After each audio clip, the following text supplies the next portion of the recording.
Muy buenos días, muy feliz sábado para cada uno de ustedes. ¿Cómo andan? ¿Cómo están? ¿Cómo andan? Me alegro. No saludé a casi nadie, ¿no? Así que les puedo extender un saludo desde acá, desde el frente, para cada uno de ustedes. Cada vez la iglesia se ve más llena. ¿Vieron? ¿Se han dado cuenta o no? Por las dudas, si sigue llenándose la iglesia, tenemos lugar arriba, ¿sí? Sé que cada uno tiene su lugarcito especial, pero agradecemos a Dios porque podemos todavía disfrutar de los cultos aquí en el templo. Yo les quiero agradecer por el silencio, por la disposición que ustedes tienen al venir a la casa del Señor para escuchar su palabra. Gracias por eso. Y deseamos que el Señor nos hable en este momento. En estos tiempos difíciles, quizá para algunos de nosotros, quizá no nos damos cuenta, pero cada uno de nosotros, en los diferentes trabajos, en las diferentes actividades que hacemos, podemos percibir a gente que está sufriendo, gente que no está pasando un buen momento, y no estoy hablando solamente del aspecto económico. A mí me toca trabajar en la parte de educación y mis estudiantes no son los mismos. Mis estudiantes han pasado por crisis, han pasado por problemas, por situaciones difíciles que esta pandemia, esta situación social, también económica, está golpeando a las diferentes áreas de la vida del ser humano. Por eso, en esta mañana, vamos a reflexionar acerca de lo que Dios dice o cómo mirar el aspecto bíblico del dolor. Dios y el dolor. Generalmente hablamos del dolor y el sufrimiento como sinónimos. Y esto un poquito más ingresando al campo de la psicología, saben ustedes que el dolor y el sufrimiento no son lo mismo. Si bien están relacionados, pero cada una de estas emociones afecta diferentes áreas del ser humano. Cuando Dios creó al ser humano, lo hizo con emociones. Nosotros, como seres creados por Dios, no fuimos creados como un robot, no fuimos programados, no fuimos hechos mecánicos, sino que el ser humano, el Creador, descargó sobre su criatura emociones. Por ejemplo, allí en Génesis 2, cuando Adán ve a Eva, ¿se acuerdan? Dice, esta sí que es carne de mi carne y hueso de mis huesos. Esa es una manifestación de emoción. Pero nosotros también vemos desde Génesis 3 que las emociones del ser humano se transformaron en emociones negativas. Tal vez la manifestación de carga de emociones negativas que tiene el ser humano, que hay un campo de la psicología que hace pocos años, aproximadamente desde el 2008 en adelante, ha ido creciendo y se ha ido aceptando cada vez más en los círculos académicos. Y es la psicología positiva.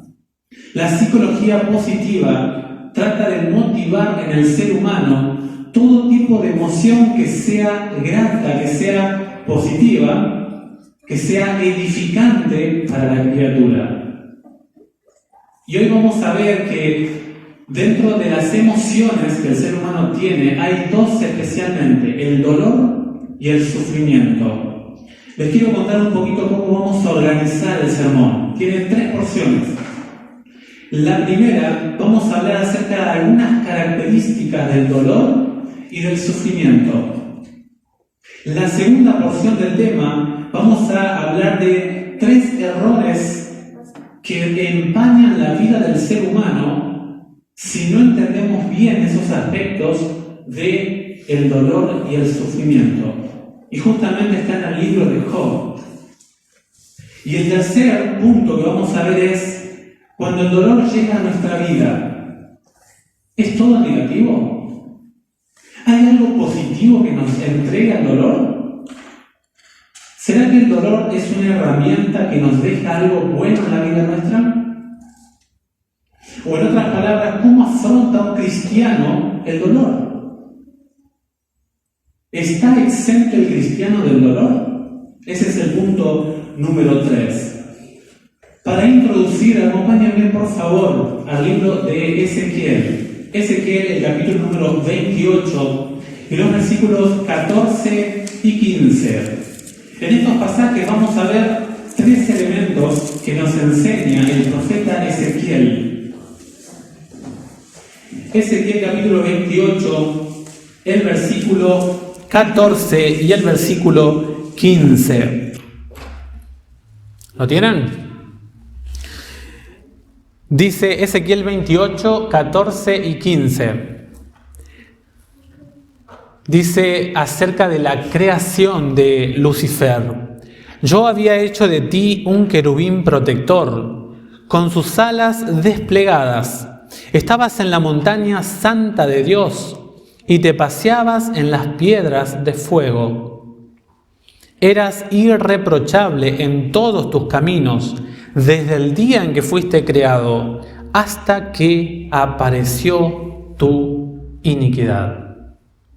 Este texto nos enseña 3 cosas. La primera, que el mal, el sufrimiento, el dolor, no nació en la tierra.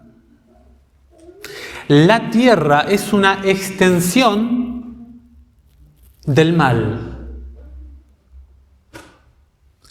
Es decir, que el mal no solamente alcanza a aspectos incomprensibles en la mente humana, sino que también el mal alcanza aspectos cósmicos, universales. El conflicto cósmico no solamente azota nuestra finitud humana, sino que también deja perplejos a los seres del universo.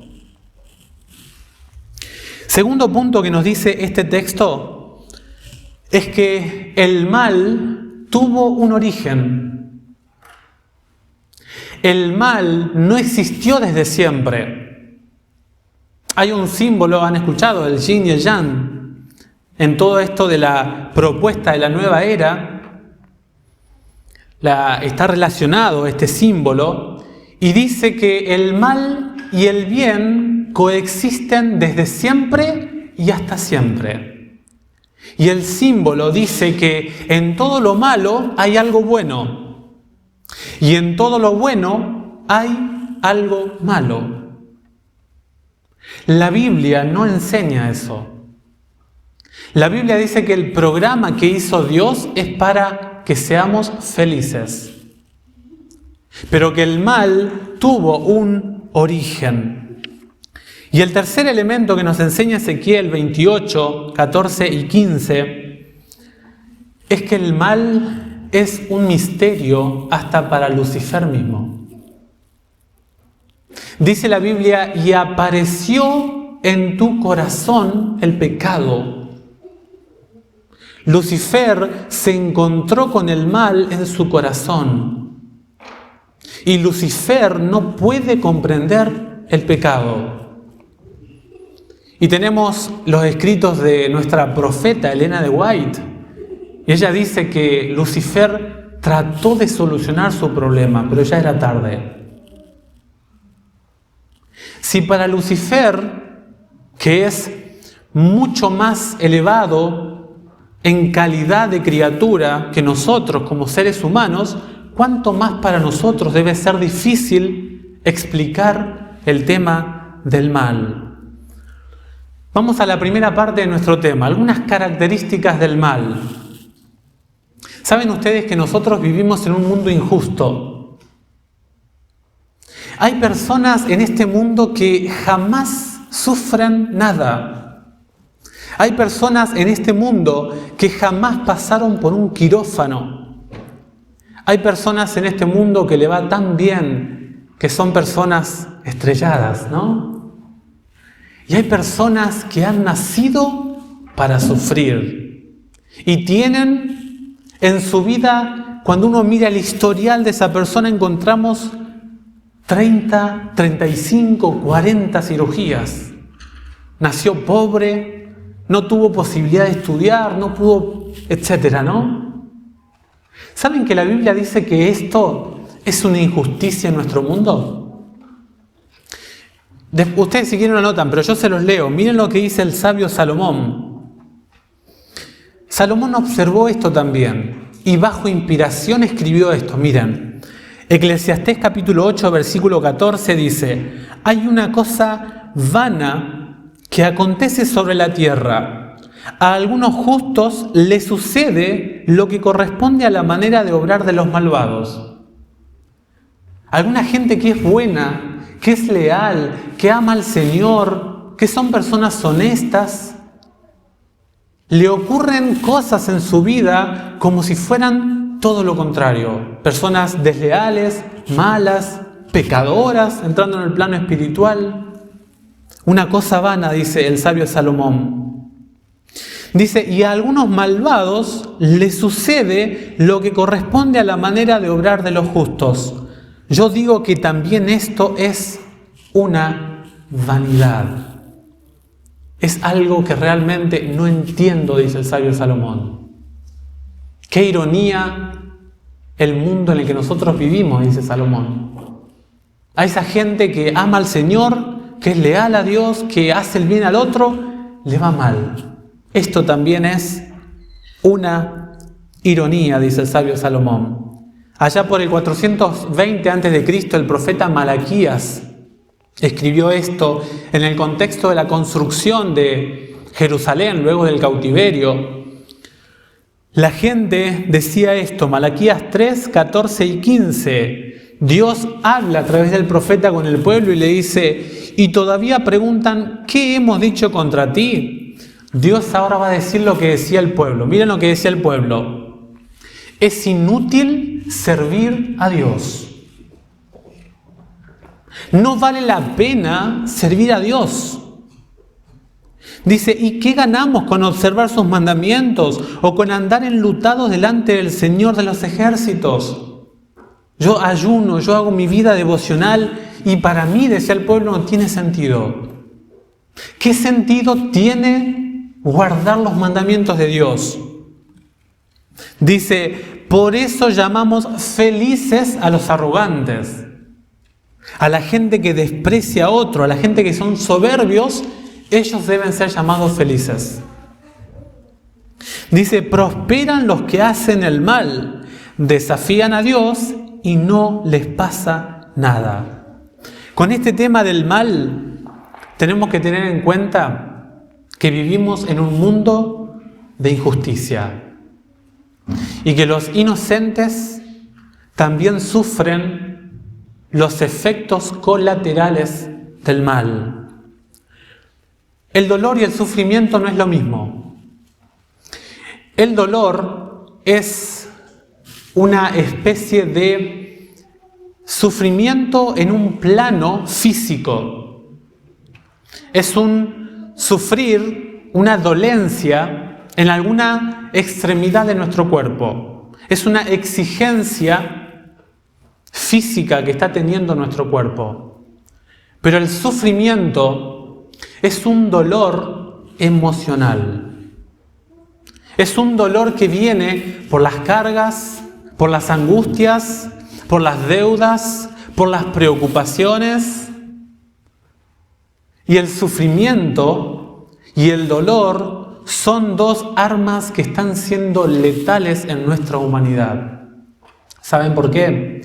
Porque muchas veces el dolor físico se transforma en angustia mental. Y muchas veces el sufrimiento por la extensión del dolor y la intensidad se transforma en dolor físico. Esto es lo que se llama las enfermedades psicosomáticas. Personas que sufren no por su estado físico, porque están bien. Miren, yo colportando encontré personas que el doctor le decía, usted físicamente no tiene nada. Yo ya no sé qué más hacer con usted. Voy al médico, me acuerdo de una señora en San Benito, en Entre Ríos, cerca de Paraná. Y ella decía, fui al médico Ezequiel, me hice todos los estudios y no tengo nada. No hay una razón de por qué me enfermo físicamente. Pero mirábamos su vida emocional y era un desastre. Ahí estaba la raíz de su problema. Otro aspecto del dolor es la creencia.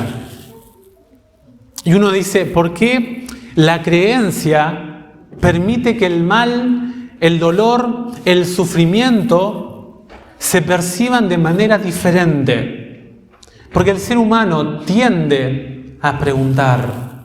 Es una característica que Dios ha colocado a medida que se va desarrollando la criatura humana. Y vieron los niños que preguntan, ¿no? ¿Por qué? Y uno da en la clase, en la escuela, y dice, digo, ¿y para qué nos sirve eso, profe? ¿No? ¿Con qué razón me dan eso? ¿Qué sentido? Y en la necesidad de preguntar. Un profesor decía que la escuela mata esa cualidad innata que ha dado Dios al ser humano de preguntar. Interesante, ¿no? Y es muy interesante de que la creencia es el contenido a esas preguntas. La búsqueda de respuesta y dónde encuentro yo la fuente para responder esas preguntas. Y alguien comparó las creencias como unas gafas de lente, de anteojos. Porque depende el contenido que usted tenga de tal o cual tema, en este caso el dolor y el sufrimiento, va a hacer ver esa etapa de su vida, esa circunstancia que usted está teniendo de manera diferente. A veces con Nisi llegamos a la casa y dice Nisi, con razón que no veía bien, ¿no? Se ponen los anteojos. Porque la creencia forma como un lente que hace una perspectiva diferente de la vida. Les voy a dar un ejemplo. Nico, te voy a pedir la foto, por favor. Les voy a dar un ejemplo para que ustedes vean cómo la creencia puede hacer de que el ser humano mire el dolor y el sufrimiento de manera diferente. Miren ustedes. A ver si tenemos la foto, Nico.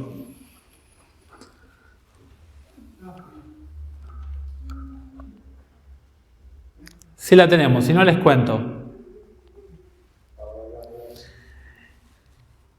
Ahí se ve más o menos. Bueno, ¿ven el perrito ese? Alcanzan a ver, se ve medio.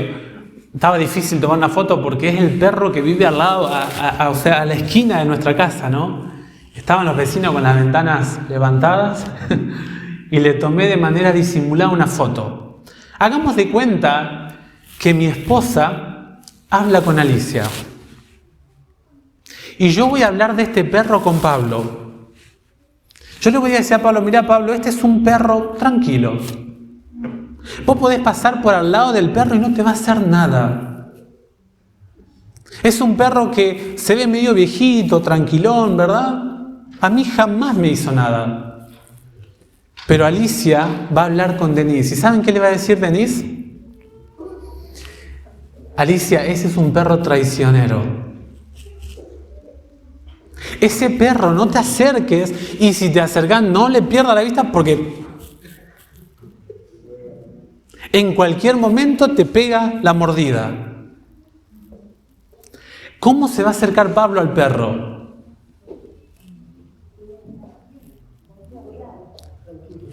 Tranquilo. ¿Por qué él mira al perro y lo ve tranquilo? ¿Por qué? Claro, por el contenido de la creencia del objeto que le estoy hablando. Pero ahora Alicia, ¿se va a acercar cariñosamente al perro? Eso hace la creencia en la mirada acerca del dolor y el sufrimiento. Por eso es muy importante que las personas sepan cuál es el contenido, cuál es el argumento, cuál es la dirección de la creencia por la cual ellos profesan. Porque lo que pasó con este animalito pasa con las experiencias de la vida. Y las personas hoy en día tienen diferentes conceptos y el problema no está con el ateo. Y este es otro elemento acerca del dolor y el sufrimiento. No sé si han hablado alguna vez con algún ateo, alguien que no cree en Dios.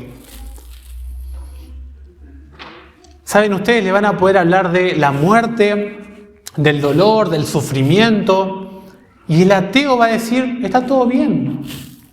Yo con eso no tengo ningún problema. Porque el ateo lo que hace es ver algo, confirma que eso que ve es así y lo hace una ley. Y uno dice, ¿y qué pensar del sufrimiento? Y estamos en este mundo para sufrir y ya. Es una ley que está y no se puede evitar, porque eso es algo que se ve, que se palpa. Yo me acuerdo allá en Villa Zorraquín, en Concordia, colportando, me encontré con un ateo y me acuerdo que me desgasté dándole argumentos y el tipo tranquilo, y en la tranquila, como una granja, ¿no? Él no tenía ningún problema porque él era ateo y con esto es una ley, listo, eso es así. Pero el problema surge con la persona creyente. ¿Saben por qué? Porque la persona que cree va a hablar acerca del dolor relacionando a Dios en el medio. Y si yo llego a hablar acerca de un tema y presento mal a Dios, puedo desfigurarlo. Les doy un ejemplo. Hablaba con un hombre acá en Neuquén y empezamos a hablar acerca de Dios, ¿no? Y salió justamente el tema del sufrimiento. Y él dice que estaba en una catedral católica en Buenos Aires. Y dice que estaban haciendo como un sepelio y él se acercó al sacerdote y le preguntó, sacerdote, ¿qué pasa? Era un niño el que había fallecido, me acuerdo. Y saben que este sacerdote le dijo, este niño murió porque Dios lo precisaba en el cielo. Este hombre dijo, yo aborrezco a ese Dios, que me va a hacer sufrir a mí para que se lleve a un niño. Con ese Dios no quiero saber nada. Una creencia, un testimonio en un argumento equivocado. Vamos a ver los 3 errores que tenemos nosotros como seres humanos cuando miramos el dolor. Y eso pasó, 2 errores en la vida de Job y un error en uno de los amigos de Job. ¿Me acompañan al libro de Job, por favor? Mientras que ustedes buscan, Job es uno de los símbolos de la Biblia, si no el más, que se hace referencia hacia el mal, hacia el dolor. Pero hay detalles que nosotros tenemos que Job no tenía. Hay 3 errores, como dijimos, que se ven en el libro de Job. El primero, Job 1:21. Job capítulo 1, versículo 21.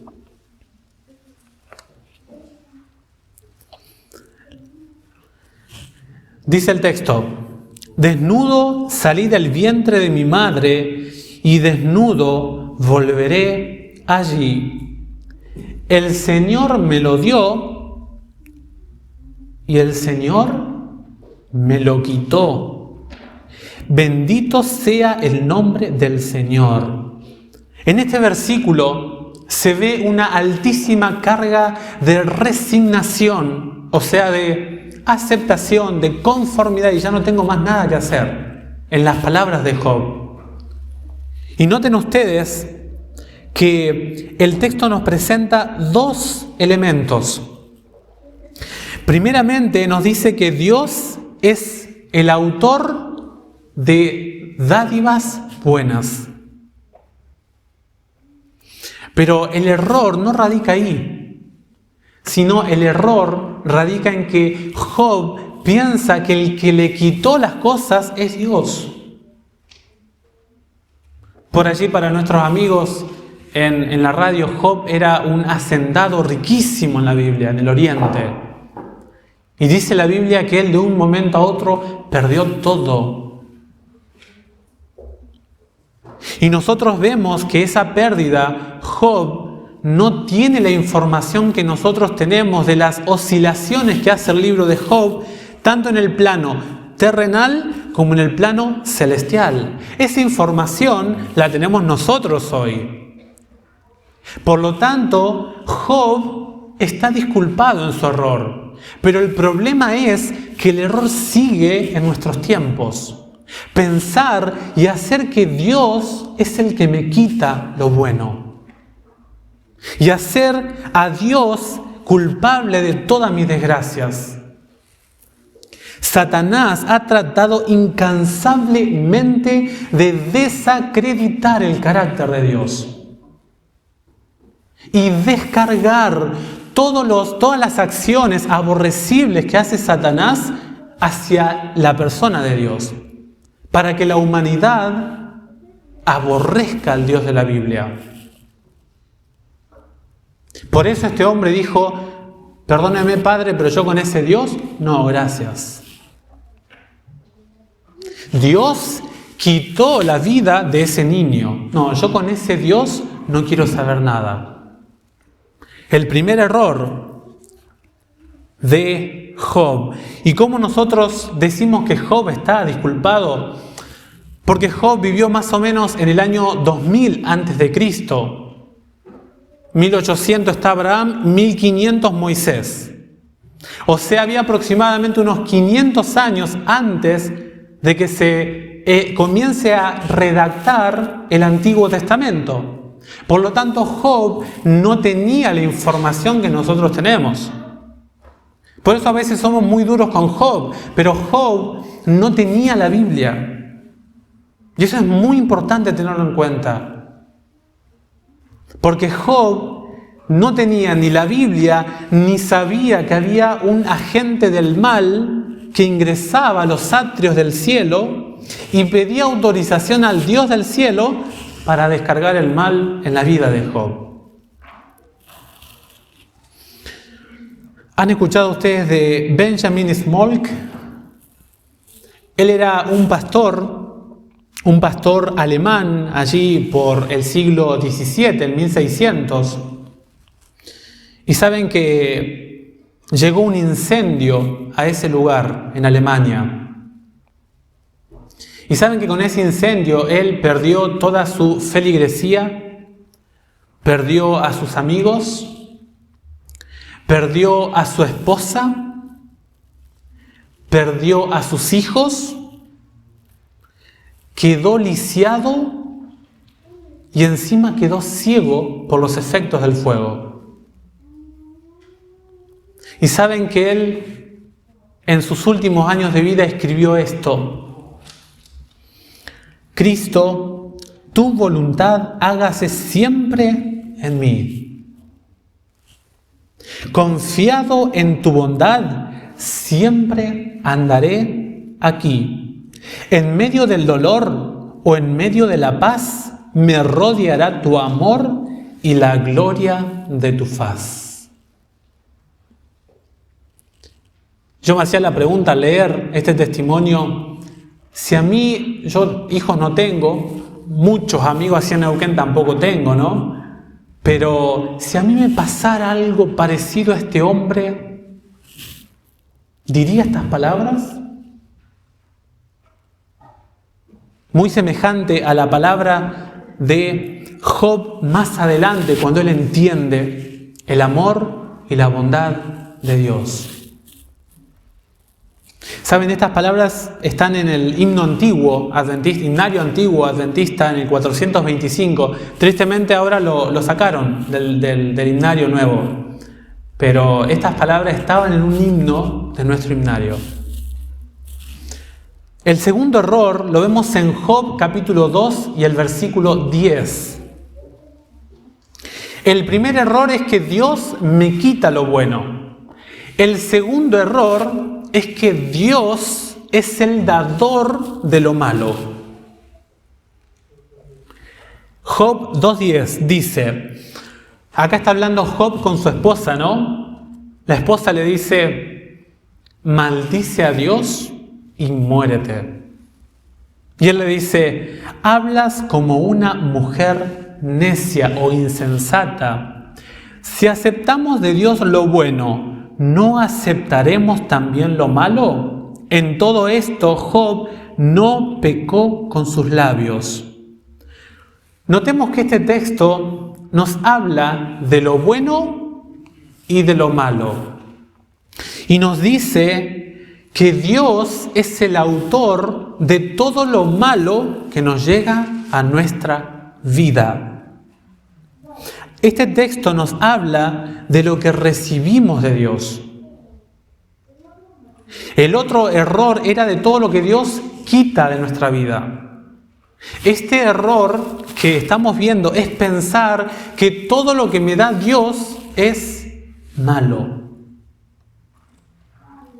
El mal jamás llega a nuestra vida de parte de Dios, jamás. Tristemente acá hay una manera de concebir a Dios equivocada de Job por la circunstancia que le estaba pasando. Pero hay un tercer error que es un error que se ve muchísimo hoy en día. Y está en las palabras del primer amigo que se lanza a hablarle a Job. El que toma la iniciativa de hablarle a Job acerca de su problema. Dice el capítulo 2 que los amigos se quedaron una semana en silencio. ¿Cómo no se quedaron así, no? ¿Cómo no se quedaron en silencio acompañando a su amigo? Pero vamos a ver que las filosofías y las teologías que dan los amigos a Job son totalmente equivocadas acerca del carácter de Dios. Job capítulo 4, versículos 7 y 8.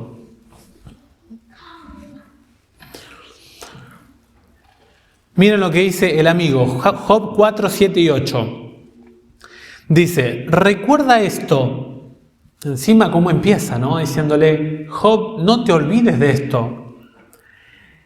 ¿Quién pereció siendo inocente? ¿O dónde fueron exterminados los hombres rectos? Dice el texto, ¿perece alguien siendo inocente? ¿Son exterminados los hombres rectos? Por lo que he visto, los que cultivan la maldad y siembran la miseria, cosechan eso mismo. El tercer error que se ve en las palabras de Elifaz es el principio de retribución. ¿Qué significa esto? El principio de retribución declara que cada uno recibe lo que merece según las acciones que hizo. Elifaz, en otras palabras, le está diciendo a Job, si estás sufriendo es porque eres un pecador y mereces recibir la retribución con la muerte de tu familia, la pérdida de tus riquezas y todo lo que te está pasando. Como tenés algún pecado escondido, le dice Elifaz, lo que estamos viendo es un resultado de esas acciones ocultas que tenés. Seguramente, Job. A ver, ¿dónde viste que a los rectos les va mal? ¿Dónde viste que a aquellos que caminan a los ojos de Dios de manera leal les va mal? ¿Saben que Dios reprendió a Elifaz? Porque esta teología es en contra del carácter de Dios. Después lo buscan, pero se los leo. Job 42:7 dice, el Señor dijo a Elifaz de Temán, mi ira se ha encendido contra ti y contra tus dos amigos, porque no han dicho la verdad acerca de mí como mi servidor Job. Por lo tanto, la oferta que nos hace Elifaz está errada. Este principio no se resuelve de manera tan fácil en teología. El mal también afecta a los que son leales a Dios. El mal no hace acepción de personas. No deja exento a nadie. Porque hasta los inocentes sufren los efectos colaterales del pecado. Y vieron ustedes que algunas personas dicen, ¿no? Yo sé por qué estoy sufriendo. Y uno le pregunta, ¿y por qué? Y la persona responde, porque es castigo divino. Dios está enojado conmigo. Y nosotros, ¿qué le decimos a la persona en ese caso? Recuerden esta frase y compártanla. Cierto teólogo dijo esto: Dios no nos trata como merecemos, sino como necesitamos.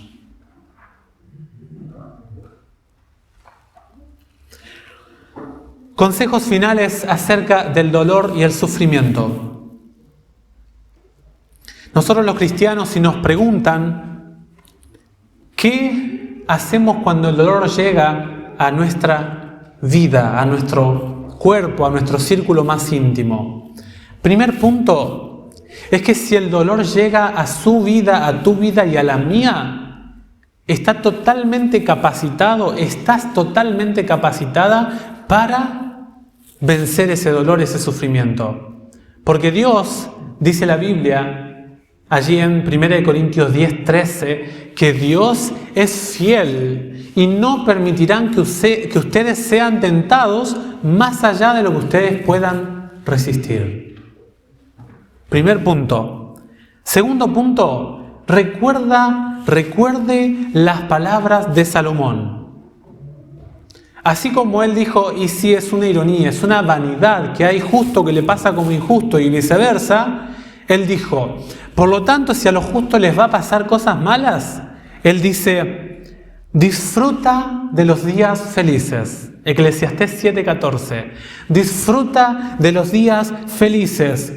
Y en los días adversos, en los días complicados, reflexiona. Tómate un tiempo para contemplar, para visualizar lo que te está ocurriendo.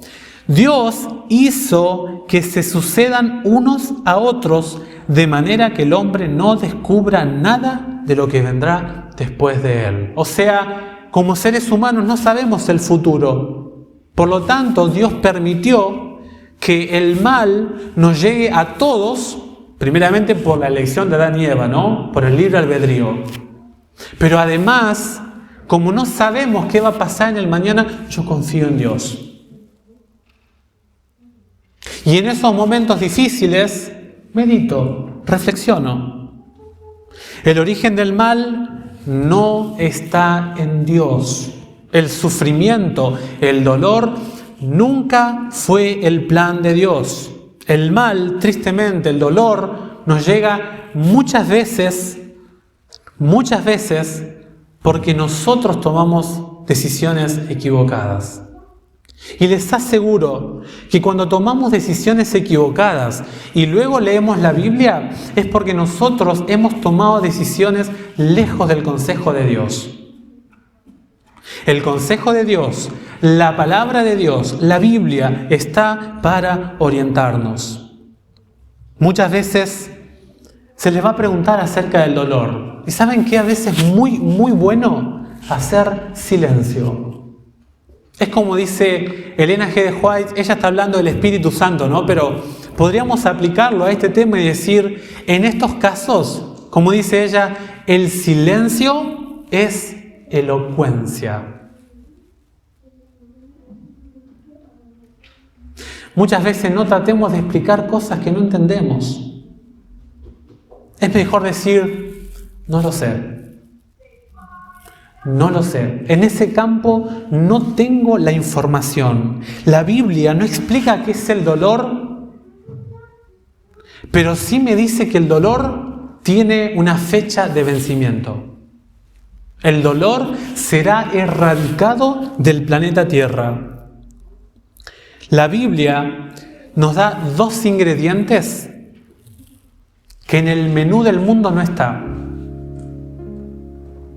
que es la esperanza y la confianza. Como el mundo no ofrece esto, la comida que ofrece el mundo es insulsa, es sin sabor. Por eso, si estamos pasando por problemas difíciles, por situaciones complicadas, espera en Jehová y confía en Él.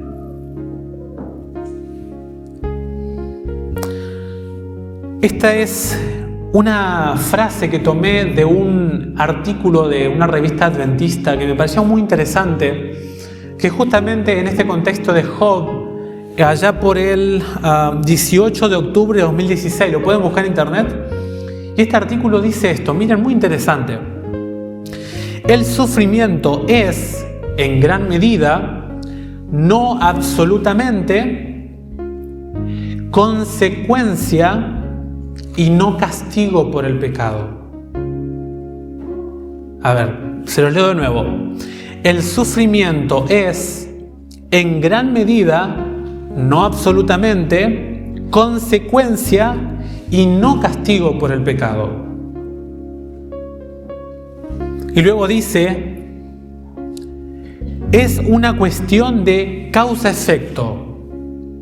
Nosotros vemos todas las repercusiones, pero en la Biblia encontramos el porqué de esas repercusiones. Los inocentes sufren porque estamos en un mundo caído. Y todos recibimos los efectos colaterales de la rebelión. Tomé prestadas las palabras de este artículo. Ya casi no hay tiempo, pero les quiero compartir 6 puntos que da este artículo. Rapidito, se los voy a leer y después ustedes pueden buscarlo en YouTube, en las redes sociales, para leerlo más detenidamente. Dios no desea nuestro dolor, eso es importante, pero como el dolor existe, Dios puede emplearlo para edificar nuestras vidas. Si le preguntamos a Dios, Dios diría, no, jamás quise que el mal exista, jamás. Pero como el ser humano eligió y tomó la decisión, yo puedo hacer de que lo que ocurre, el desastre que pasa en el mundo, sea para edificación moral y espiritual del ser humano. El dolor, ¿deja todo negativo? Cuando estemos pasando por dolor, recordemos esto. El dolor hace sentir nuestra profunda necesidad de Dios, de tomarnos de su mano y convertirnos al hacernos conscientes de nuestra fragilidad, desamparo y finitud. Punto 2. El mal nos hace tomar conciencia de los verdaderos valores de la vida, como por ejemplo el amor, la familia, las amistades, etc., en contraposición con lo superfluo y lo banal. El dolor, tercero, el dolor puede purificar al ser humano de todo egoísmo natural, volviéndonos seres más sensibles, solidarios, de hondura humana, humildes y abnegados. Cuarto, el dolor le dará la madurez para mirar la vida de manera diferente. Te preparará para enfrentar un problema en el futuro. La quinta, despertar en nosotros una vocación de servicio al haber sentido cuánto se sufre y al contemplar cuánta necesidad humana y animal hay en el planeta, cuánta necesidad de ayuda existe por todas partes. Nos hace más empáticos. Y el último punto, si llegado el caso no entendemos qué nos está pasando, recordemos lo que dice Deuteronomio 29:29. Las cosas ocultas conciernen al Señor. Yo no tengo todas las respuestas, pero lo que tengo me alcanza para saber cómo es el Dios de la Biblia. Las cosas que no entiendo son porque Él se las conservó. Dice, pero las reveladas son para nosotros y para nuestros hijos. Que el dolor nos lleve a la presencia de Dios. No tome el dolor, el sufrimiento para alejarse de Dios. Muchas veces nos alejamos de Dios porque no entendemos a Dios y su concepto del sufrimiento. Que el Señor les bendiga ricamente.